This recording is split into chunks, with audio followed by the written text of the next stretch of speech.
So this is a Skyline R32 GTR. Do I honestly have to say any more? Jokes aside, I'm continuing my mini-series within a series. So I'm reviewing the GTRs. We've obviously reviewed the Skyline hardtop. I've already reviewed the Ken Marie, so I'll link that one down below. In fact, I'll link both of those videos, as well as the Group 5, the Super Silhouette. So I'll link all of those down below, and we are currently on this one here, the R32 GTR, the absolute machine and Godzilla itself.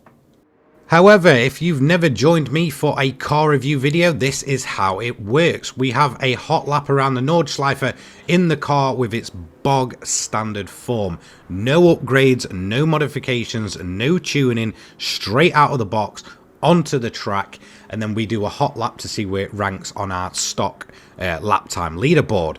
I'll give you my personal opinions on the car as it's bog standard and such.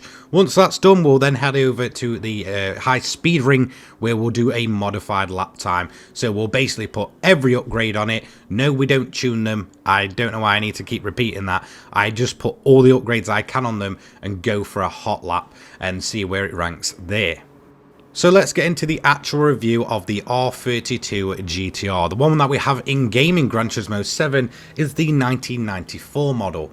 Personally, I absolutely love this car. I'm a massive fanboy for the R32, and I will defend it until the day I die. In my opinion, this is the ultimate Godzilla. It's the ultimate GTR. Yes, there's a lot of people that love the R34 and such, but in my opinion, this is the proper Skyline GTR. As good as the R34 is and as cool as it looks, for me, that is famous for a completely different reason, whereas the R32, well, it was made famous because it absolutely dominated anything on track. It was a proper machine of a car. In fact, it was just that good that it was pretty much banned outright to stop it winning. And to me, that just instantly says what this car is all about. Pure, absolute driving pleasure, four-wheel drive, just raw speed. And in terms of the stock version within Gran Turismo 7, yes, it's a road-going version, not the race car version. This is just absolutely incredible. I feel like anybody of any skill level could jump into this car and really just throw it through the corners and have an absolute blast lapping this thing. Yes, this is one of the more outdated GTRs. Obviously, it's over 30 years old at this point. In fact, the model that we have in-game is just almost 30 years old. It's currently 29 years old at the time of reviewing it.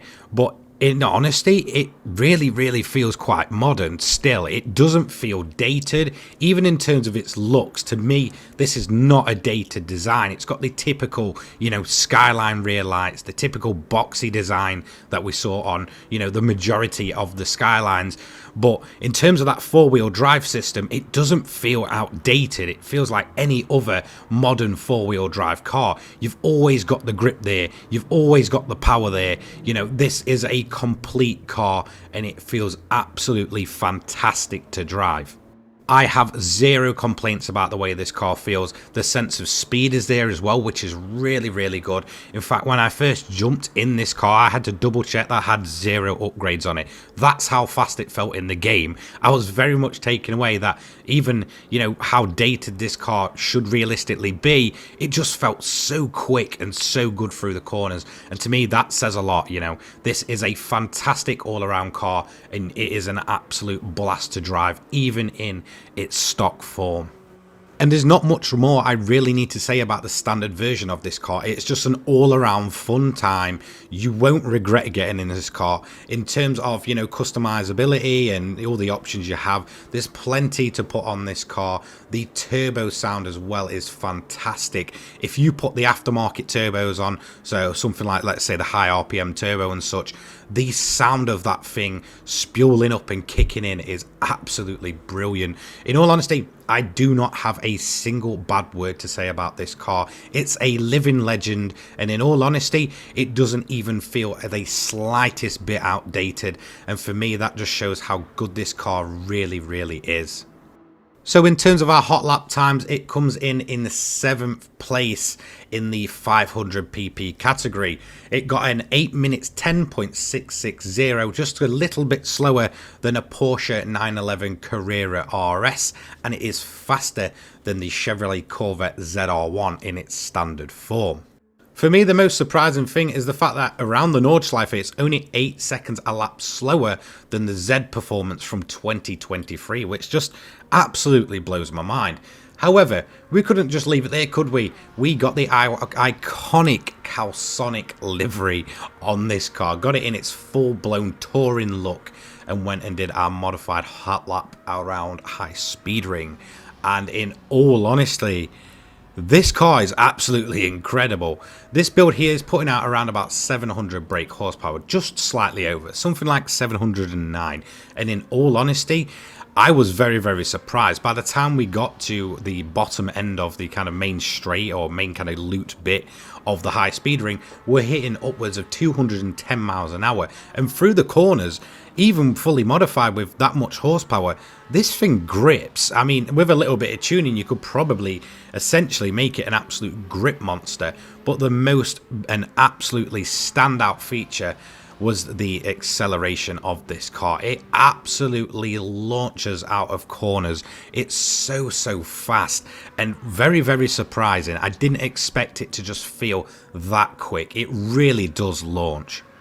So that's our modified lap done and over with. So let's go and see just how good this car is when it is fully upgraded.